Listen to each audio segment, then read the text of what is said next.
नमस्कार। कल हम लोग आलोचना किए थे अष्टांग योग का जो फर्स्ट अंग है, जो पहला लिंग है, वो है आपका जम।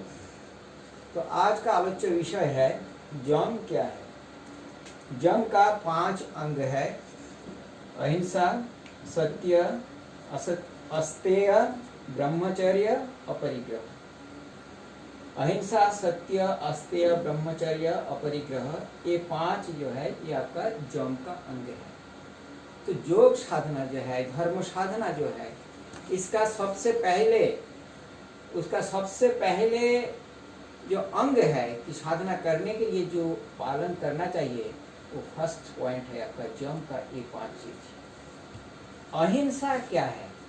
आप लोग देखे होंगे, जानते होंगे यम के बारे में बहुत लोग बहुत सारे चर्चा किए हैं। आज तक हम लोग का बहुत धारणा है यम के बारे में, लेकिन आप लोग आश्चर्य होंगे कि धर्मगुरु श्री श्री आनंदमूर्ति जी ने इतना परफेक्ट वे में, इतना सुंदर ढंग से, इतना युक्ति के साथ वास्तविक रूप से इस यम को एक्सप्लेन किए हैं, जो हम और कहीं भी हमको मिलेगा नहीं।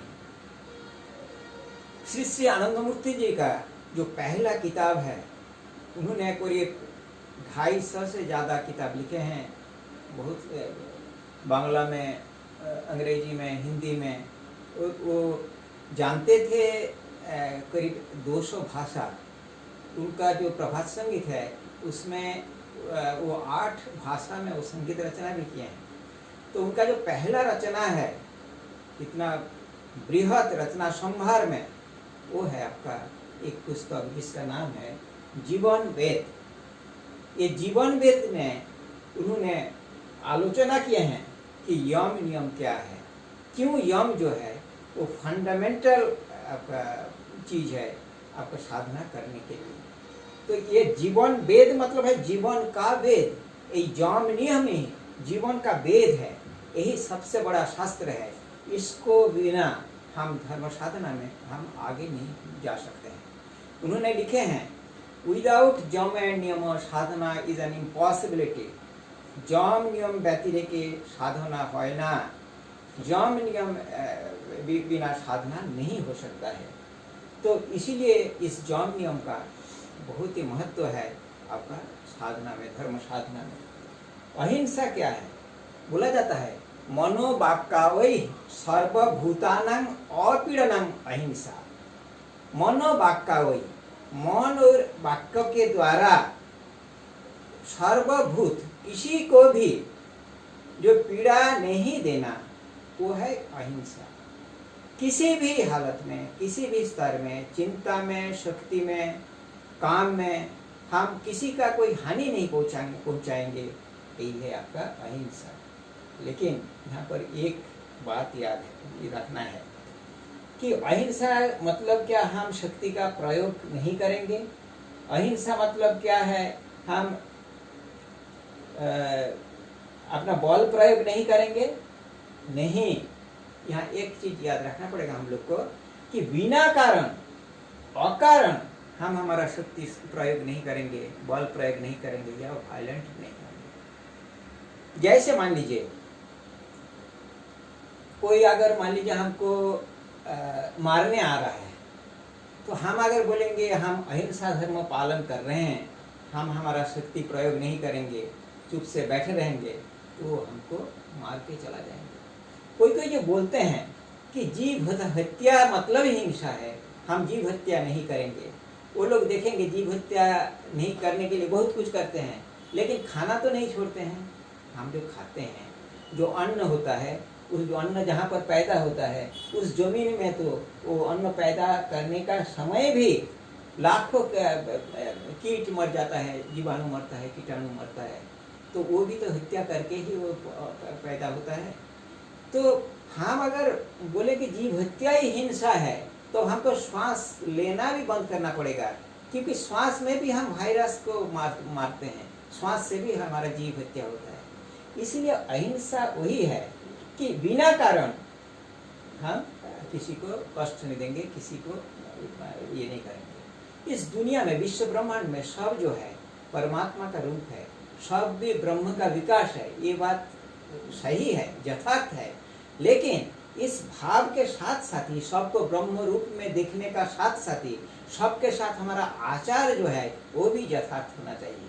हम लड़का को स्नेह करते हैं, लड़की को स्नेह करते हैं, हम उसको ब्रह्म रूप में स्नेह करेंगे, उसको हम प्यार करेंगे।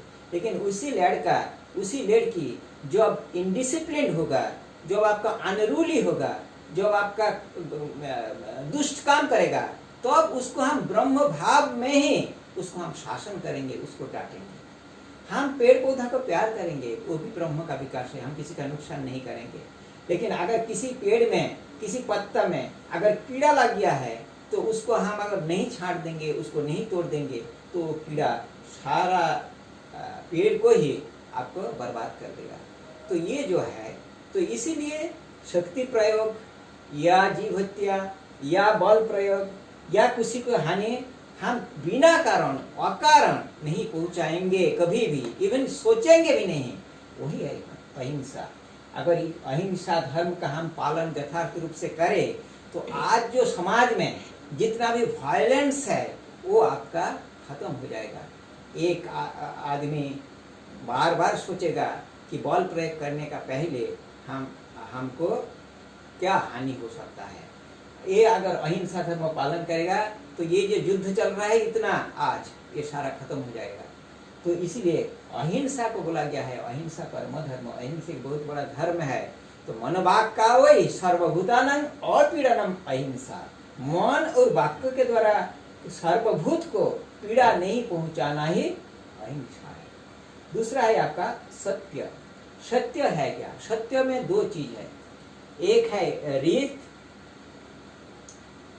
और एक है आपका हित। रीत प्लस हित इक्वल टू सत्य। सत्य बोला गया है परहितार्थं वांग मनसो यथार्थं सत्यम। परहितार्थं वांग मनसो यथार्थत्वं सत्यम। अर्थात परहितार्थम, दूसरे का हित के लिए, दूसरे का कल्याण के लिए मन और वाक्य का जो यथार्थ प्रयोग है वो है आपका सत्य। अर्थात हमारा मन में ये बात रहना चाहिए कि हम जो बोलने जा रहे हैं वो दूसरे को कहीं हानि तो नहीं पहुंचाएगा। अगर दूसरे का कल्याण के लिए हमको जो कुछ बोलना होता है वो है आपका सत्य। सत्य में दो चीज है, एक है रीत प्लस हित। रीत मतलब है फैक्ट, आपका फैक्चुअल ट्रूथ, जो घटा है, जो है, जो सही है, वो है आपका रीत प्लस हित। हित मतलब है कल्याण। अगर रीत के साथ हित होगा तभी सत्य है, अगर रीत के साथ हित नहीं होगा तो अब वो सत्य नहीं है। जैसे एज फॉर एग्जाम्पल, मान लीजिए कोई आदमी को कोई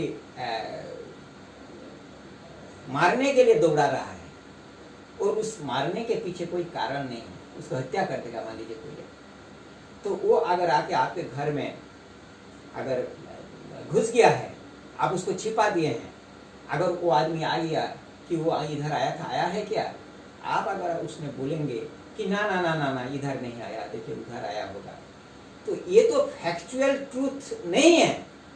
लेकिन फैक्चुअल ट्रूथ के साथ क्या है, हित है, कल्याण की भावना है, क्योंकि इस फैक्चुअल ट्रूथ में उसका जिंदगी बचाने का उद्देश्य है हमारा। तो इसीलिए अगर आप ये नहीं होता तो उसको मार देता मान लीजिए, तो ये हित माइनस रीत माइनस हित हो जाता, वो असत्य हो जाता, सत्य नहीं होता। तो रीत के साथ हमेशा हित जो है वही है सत्य। लेकिन यहाँ पर एक चीज हमेशा ख्याल रखना पड़ेगा कि रीत प्लस हित मतलब हम जो जब अगर फैक्चुअल ट्रूथ को छिपाएंगे या सत्य को छिपाएंगे, ऐसा नहीं कि हम हमारा अपना स्वार्थ के लिए, हम व्यक्तिगत स्वार्थ के लिए, हम पर्सनल वेलफेयर के लिए या बेनिफिट के लिए हम झूठ बोले, बिल्कुल नहीं करना है। जगत कल्याण के लिए, दूसरे का कल्याण के लिए रीत के साथ जो हित है वही आपका सत्य है। तीसरा है आपका अस्तेय परद्रव्यापहरणम परद्रव्यापहरणम त्यागोस्तयम। परद्रव्यापहरणम त्यागस्तयम। परद्रव्य, जो चीज हमारा नहीं है, जो चीज हमारा अधिकार में नहीं है, उसको लेने का कोशिश करना, सोचना या ले लेना, यह है आपका अस्तेय, आपका चोरी करना। तो हमको हमेशा याद रखना पड़ेगा कि जो चीज हमारा नहीं है उसको किसी भी हालत में उसको हम ना ले। जैसे मान लीजिए हम बहुत समय बहुत कुछ क्या करते हैं, हम हाथ से भी चोरी नहीं करते हैं, मन से कर लेते हैं। मान लीजिए हम दोस्त के घर में गया, उसका अलमीरा में या उसका शोकेस में देखा एक बहुत सुंदर पेन है, उसको देखने का साथ साथ मुझे माइंड में आया, उफ कितना अच्छा पेन है, अगर इसको ये मेरा होता या मैं इसको ले लेता, तो ये जो मन में आ गया ये भी आपका चोरी हुआ। हो सकता है आपका दोस्त नहीं है उस टाइम, आप ले भी सकते थे, लेकिन मन का चोरी भी चोरी है। तो दुनिया का किसी भी चीज को ना पाने की, ना लेने की जो इच्छा है, वही है आपका अस्तेय। और आज हम लोग देखेंगे हर वक्त हर टाइम हम चोरी कर रहे हैं, अस्तेय धर्म का पालन नहीं कर रहे हैं। हम ऑफिस का पेन घर में ले आते हैं, ऑफिस का पेपर घर में ले आते हैं, ऑफिस का सामान घर में लेके आ रहे हैं, दूसरे का सामान हम घर में ले लेते हैं। हमारा 8 घंटा ड्यूटी है, हम 7 घंटा ड्यूटी करते हैं। हम बस में चोरी करते हैं, ट्रेन में चोरी करते हैं, हम छोटा चोरी कर रहे हैं, बड़ा चोरी कर रहे हैं। कोई 200 रुपया चोरी कर रहे हैं पॉकेट मार, और कोई 2 करोड़ रुपया चोरी कर रहे हैं बड़े बड़े लोग। ये छोटे एक साधारण आदमी से लेकर आजकल का जो बड़े बड़े सब आदमी है, सब कोई चोर है, सब चोरी कर रहे हैं। कोई छोटा चोर है, कोई बड़ा चोर है। अगर हम इस अस्तेय धर्म को पालन करें तो आज का समाज में जो जितना भी आपका कष्ट है, दुख है, वो आपका बिल्कुल खत्म हो सकता है अगर हम इस अस्तेय धर्म को पालन करें। इसके बाद है आपका ब्रह्मचर्य। ब्रह्मचर्य है ब्रह्मणि विचरणम ब्रह्मचर्यम। ब्रह्म में विचरण करना। विचरण करना मतलब हमेशा ब्रह्म भाव को मन में रखना। इस विश्व ब्रह्मांड जो है ये ब्रह्म का ही विकास है। हर कण में, हर वस्तु में, हर स्थाई में, हर चीज में ब्रह्म ही है, ब्रह्म ही सब कुछ हुए हैं। तो इसीलिए इस भावना मन में रखते हुए हमेशा अष्टप्रहर परमात्मा को याद रखना या ब्रह्म भाव में रहना, ब्रह्ममय जगत में विचरण करना, यही है ब्रह्मचर्य। इसको कोई कोई जो बोलते हैं जो ऑस्टेरिटी या वीर्य धारण ब्रह्मचर्य है, ये बिल्कुल सही बात नहीं है। क्यों? क्योंकि आप लोग जानते हैं हमारा जो वीर्य है ये एक फिजिकल प्रोसेस में बनता है, और ये इसका एक जो शरीर में धारण करने की एक कैपेसिटी है, उससे जब बढ़ जाता है, वो जब एक्स्ट्रा हो जाता है, तो ऑटोमेटिकली महीना में 2 बार किसी भी तरह से वो अगर अविवाहित है फिर भी निकल जाता है, और विवाहित है फिर भी होता है। तो ब्रह्म आपका संपूर्ण रूपेण जो वीर्य धारण है ये एक असंभव व्यापार है, कभी नहीं हो सकता है। लेकिन ये बात बिल्कुल सत्य है कि जो जितने वीर्यशाली हैं, ये एक बहुत बड़ा संपद है। इसको हम जितना कम क्षय करेंगे, जितना हम इसको रक्षा करेंगे, उतना ही हम धैर्यशील बनेंगे, उतना ही हम शक्तिशाली बनेंगे, उतना ही हमारा साधन शक्ति बढ़ेगा। उसके बाद है आपका अपरिग्रह। देह रक्षातिरिक्तम भोग साधनम अस्वीकार अपरिग्रह। देह रक्षा के लिए हमको जितना चाहिए उससे ज्यादा को त्याग करना, यह है आपका अपरिग्रह। मान लीजिए हमको खाने के लिए, जीने के लिए हमको मान लीजिए महीना में 10,000 रुपया चाहिए,